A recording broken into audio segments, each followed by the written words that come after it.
The next speaker is a very good friend of mine from Bangladesh, Dhaka. She's an assistant professor at the government Dhaka Medical College in Dhaka, Bangladesh. So I invite Dr. Kanis Fatima Rifat to speak about her experience of spinal schwannomas. Thanks a lot. Good afternoon, everyone. First of all, I would like to thank Professor Shraddha Maheshwari for inviting me to this August NSSA Spine 2021. This is Dr. Kanis Fatima Rifat, working as Assistant Professor of Neurosurgery in Dhaka Medical College Hospital, Dhaka, Bangladesh. Welcome you to my presentation. The title is An Overview of Spinal Schwannomas, Our Experience.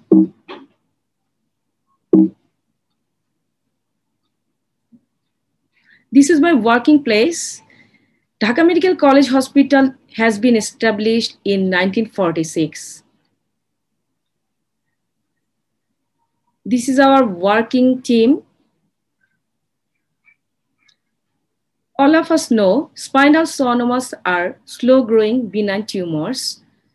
These are usually arise from the dorsal nerve root and reported to affect the ventral nerve root, having a multi-level extension in 11% cases. Macroscopically, a spinal schwannoma appears as a rotund mass attached to the nerve root. It can have hemorrhage or fatigue components. Histologic examination reveals the typical bundle of cells, both Antony type A cell and with areas of loose cell called Antony type B.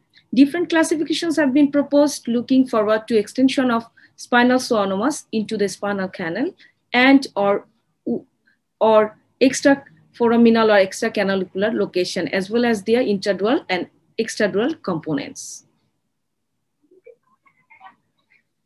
An intraspinal location indicates that the lesion extending beyond the lateral limit of the middle pedicle. Lesion abutting on both compartments, medial and lateral, the pedicles are defined as dumbbell and these are classified according to the extent of their major components. We all of us know that is the Asajuma classification of spinal schwannoma, and these are 6 classifications, 1, 2, 6. And even the 2 is subdivided into 2A, B, C, and 3 subdivided as A and B. Spinal schwannoma can affect any spinal segment. In different regions of the spine, they usually present with different characteristics.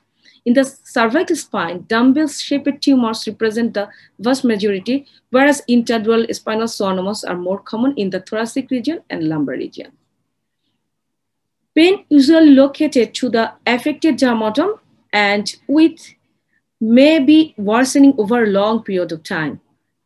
If we consider other clinical presentation, there may be long tract signs, dysesthesia, motor weakness, gait disturbance, bladder or bowel dysfunction at later stage presentation. MRI is the diagnostic tool for investigation in suspected cases of spinal tumor. Sometimes either MRI or CT angiogram may be required. If we consider the treatment option and alternatives of spinal schwannomas, we can observe the patient, we can send the patient for radiosurgery, and finally, surgical resection is the main gold standard treatment for the spinal schwannomas. If we consider the goals and advantages of selected surgical approach, we want to say that total surgical resection of the lesion represents the cure. Low morbidity may be associated with surgical intervention. What are the surgical indications? It includes symptomatic cord compression, functional nerve root impingement, tumor progression or significant cord compromise on serial neuroimaging.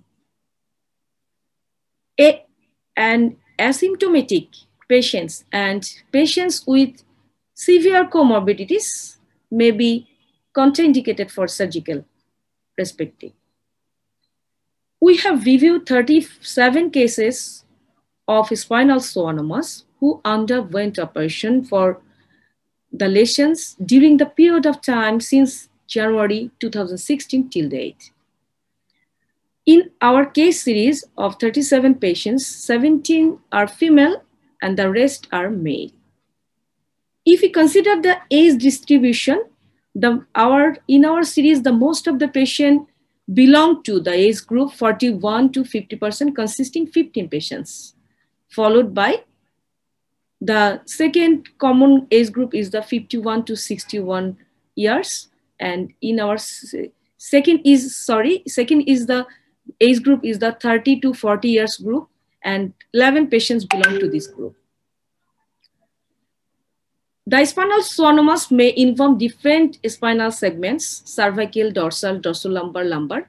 In our case series of 37 cases, most of the patients belong to dorsal region, which consists of 12 patients, followed by 9 patients belong to dorsolumbar region. In our case series, 7 patients having extradural spinal schwannomas, the rest, that is the 30, had intradural extramedullary spinal schwannomas. Now I want to focus some of our experiences. Our first case, a 30-year-old farmer having presented to us with back pain and paraparesis, having MRC grade 3/5 in all groups of muscle bilaterally, and was diagnosed as a case of G12 and L1 schwannoma on MRI of dorsolumbar spine. If we see the sagittal MRI with contrast, here we can see the heterogeneous contrast enhancement extending the lesion from D12 to L1 vertebral level. And the cord is pushed towards the right side. This is the perioperative position of the patient. This is the tumor. This is the perioperative picture. And this is the postoperative picture of our patient having no neurodeficit. And this is the perioperative, another view of the tumor.